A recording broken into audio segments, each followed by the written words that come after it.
Centrais, un libraire qui vendait des livres, qui faisait la promotion du djihad, un restaurant avec des alcôves, avec des femmes, pour que les femmes voilées puissent y aller. Bon, vous seriez présidente aujourd'hui, qu'est-ce que vous feriez? C'est pas le seul exemple, il y en a d'autres. Bon, il y a des habitants de Roubaix qui se défendent, qui disent aussi que Roubaix n'est absolument pas du tout que cela, mais enfin, ça existe. Qu'est-ce que vous feriez? Ils sont français, ils sont français. Mais moi, je l'ai dit, je ne veux pas de zone de non-France ou de zone de non-droit sur le territoire de la République. Donc, quand on est français, quand on vit en France, on respecte les modes de vie et on ne se communautarise pas, on ne se replie pas loin des valeurs de la République. Les valeurs de la République, c'est l'égalité femmes-hommes. Les valeurs de la République, c'est la laïcité, c'est la neutralité de l'espace public. Là, ce soir, vous avez vu ce qui s'est passé.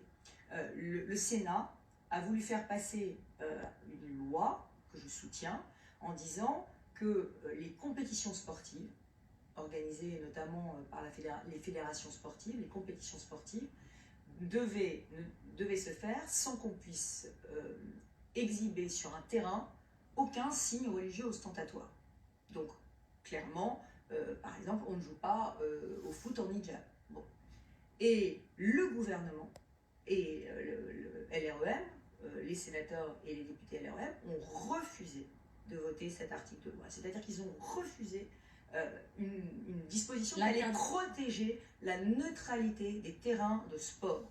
Eh bien, moi, je le dis, c'est un gouvernement qui accepte de communautariser, qui accepte des atteintes au principe de la laïcité et de la neutralité. Donc moi, je crois que c'est un gouvernement qui recule par rapport au principe de la République. Donc vous interdiriez le port du voile, en l'occurrence, dans toutes les compétitions sportives, le port de tous les signes ostentatoires religieux dans le cadre des compétitions nationales sportives. C'est ce que demande d'ailleurs le mouvement olympique. C'est-à-dire qu'aujourd'hui, on a un gouvernement qui ne veut pas d'une loi et qui nous met en deçà des exigences du mouvement olympique qui demande la neutralité religieuse dans les compétitions. Donc vous voyez, on a besoin aujourd'hui de se protéger. Moi, j'ai fait partie évidemment de l'équipe de Jacques Chirac qui a fait voter l'interdiction du voile à l'école et de tous les signes ostentatoires religieux à l'école au nom de la laïcité. Mais c'est très important parce que l'école, c'est le lieu d'émancipation des femmes et des jeunes filles. Et là, le sport, c'est pareil. C'est un lieu d'émancipation des femmes et des jeunes filles.